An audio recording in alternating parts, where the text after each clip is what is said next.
Um dos endereços mais bonitos e mais significativos de Curitiba foi destruído por uma reforma mal feita, por uma reforma hedionda, de um gosto terrível. Olha, você vai se surpreender com o que você vai ver aqui.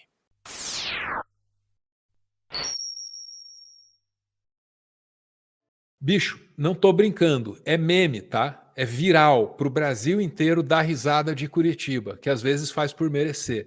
Olha isso.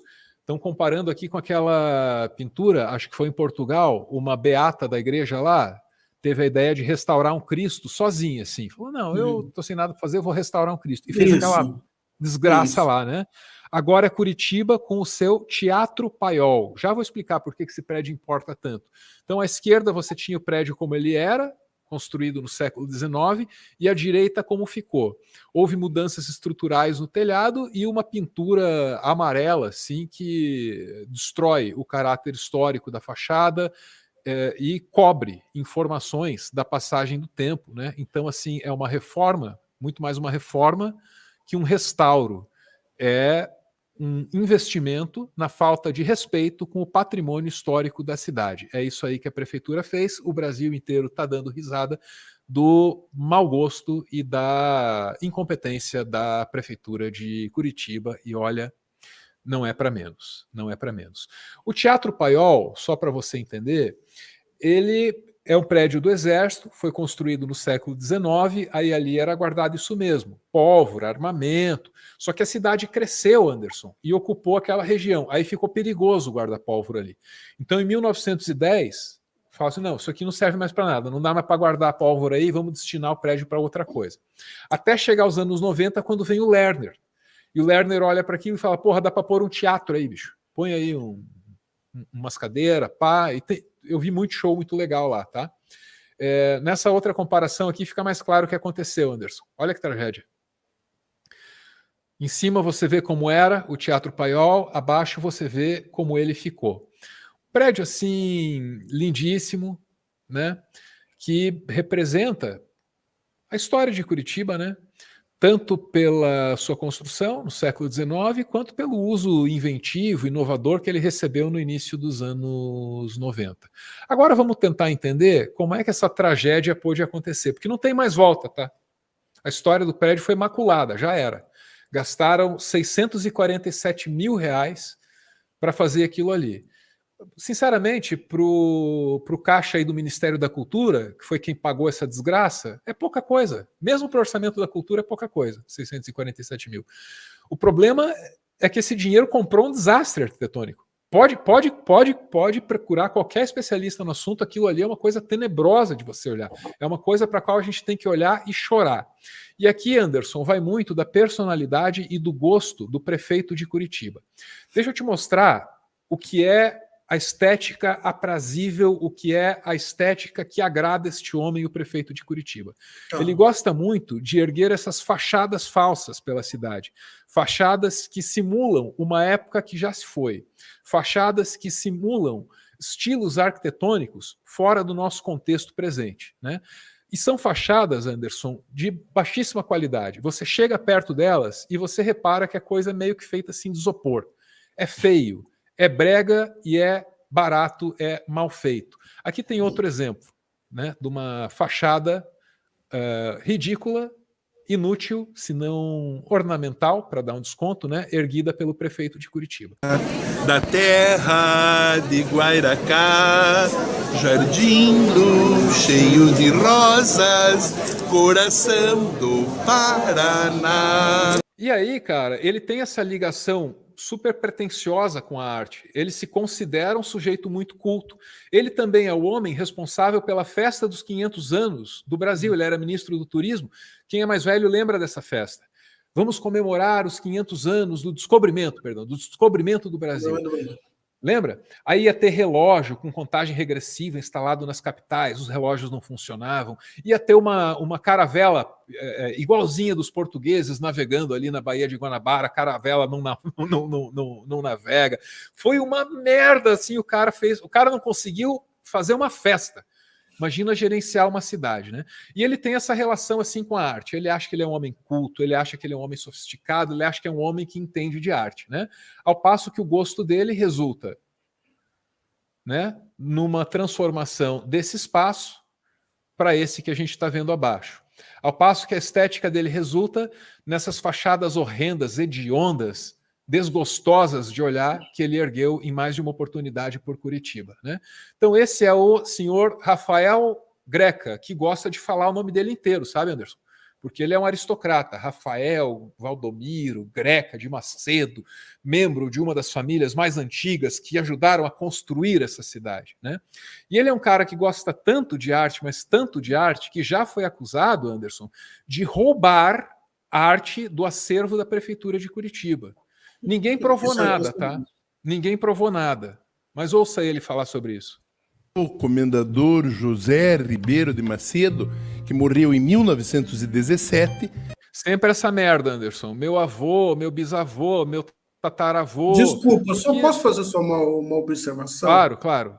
Isso é o momento bacural dos nossos queridos homens brancos brasileiros que têm um orgulho de um sobrenome. O bacural da branquitude.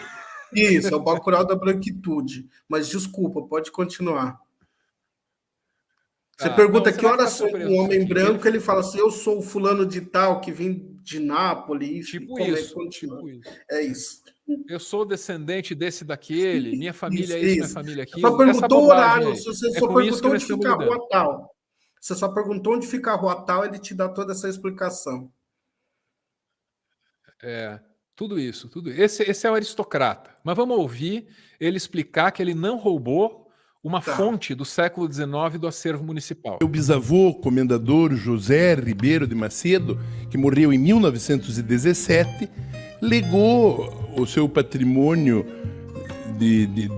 conservou na sua casa e um pouco depois lá na chácara, e que daí é eu e Margarita hoje. A chácara que ele menciona é a chácara para a qual teria sido levada a obra de arte roubada por ele. Nunca nada foi provado, tá? Nunca nada foi provado. Mas ele também não quis abrir a chácara e tal. Eu já conto o resto da história. Conservamos. Eu tenho, de fato, uma casa bonita, com um bom acervo, mas eu não peguei nada, nenhuma obra de arte do acervo de Curitiba. Eu não peguei nenhuma obra de arte do acervo de Curitiba. Eu não peguei nenhuma obra de arte do acervo de Curitiba. Para como é uma universidade católica, faço que nem Pedro. Digo 3 vezes. Como é uma universidade católica, faço que nem Pedro. Digo 3 vezes. O Pedro estava mentindo 3 vezes, não estava, não? Pois é.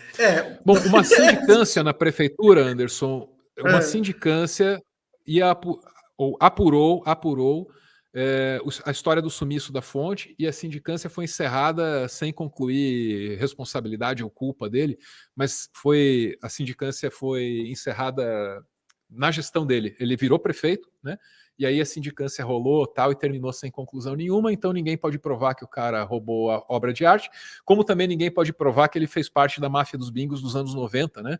Porque esse homem, o Rafael Greca, gerou muito desgaste para o governo Fernando Henrique Cardoso, com a festa desastrosa dos 500 anos e com a história dos bingos também. Ele foi uma figura, assim, que trouxe muita desgraça para o governo Fernando Henrique Cardoso, virou um problema, né?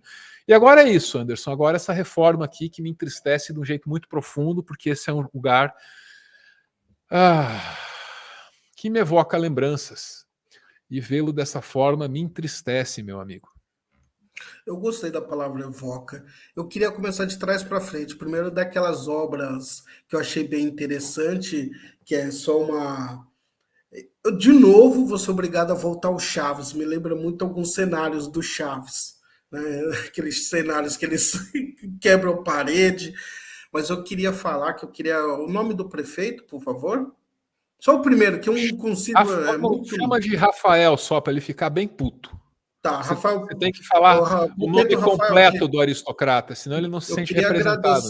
Eu queria agradecê-lo enormemente como paulista da capital pelas obras que você fez, porque eu achava que só São Paulo tinha um Borba Gato da vida. Agora vejo que Curitiba tem algumas obras para competir com o Borba Gato. Então isso é muito bom, fico muito feliz, né? Que antes eu falo assim, poxa, só São Paulo tem uma figura estranha, nefasta, com uma história horrível como Borba Gato. Agora também temos lá.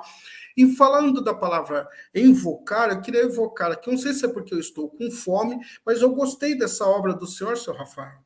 Me lembrou um bolo de festa, aquele bolo falso que põe normalmente em casamento, que você põe em cima da mesa, né? Parece ter aquele recheio na parte de baixo, aquele marshmallow, né? Então, não sei se é eu que estou com fome, mas eu achei que ficou de forma atrativa alimentícia, né? Gostei muito desse bolo, né? Só faltavam uns moranguinhos em cima, né? Poderia, mas ficou interessante. Não sei se era para um concurso do MasterChef, se fosse, já teria vencido, né? Já teria vencido.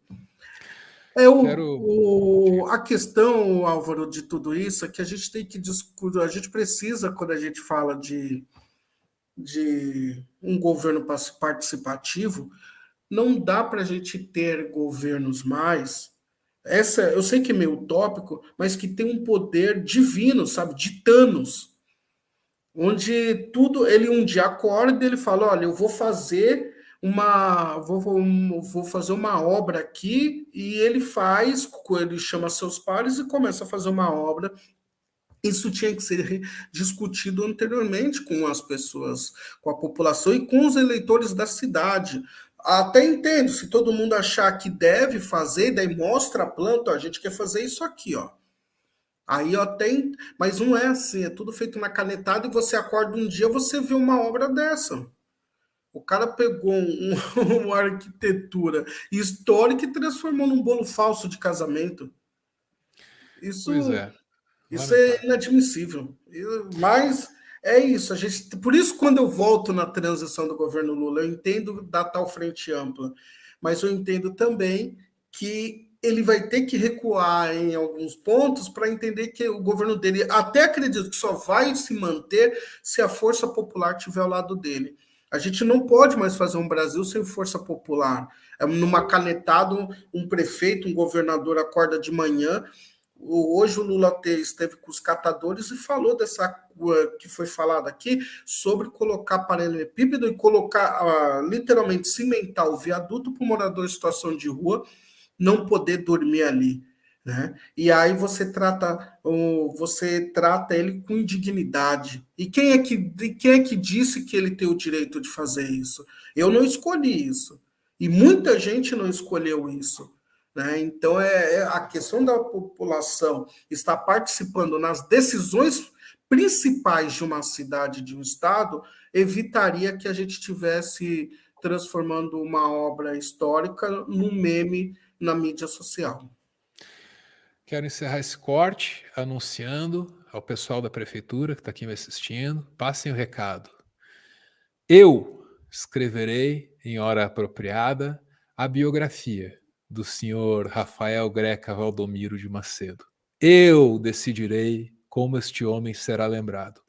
E Rafael Greca se arrependerá de ter cagado na cabeça da molecada da Vila Fani. Você vai ver só.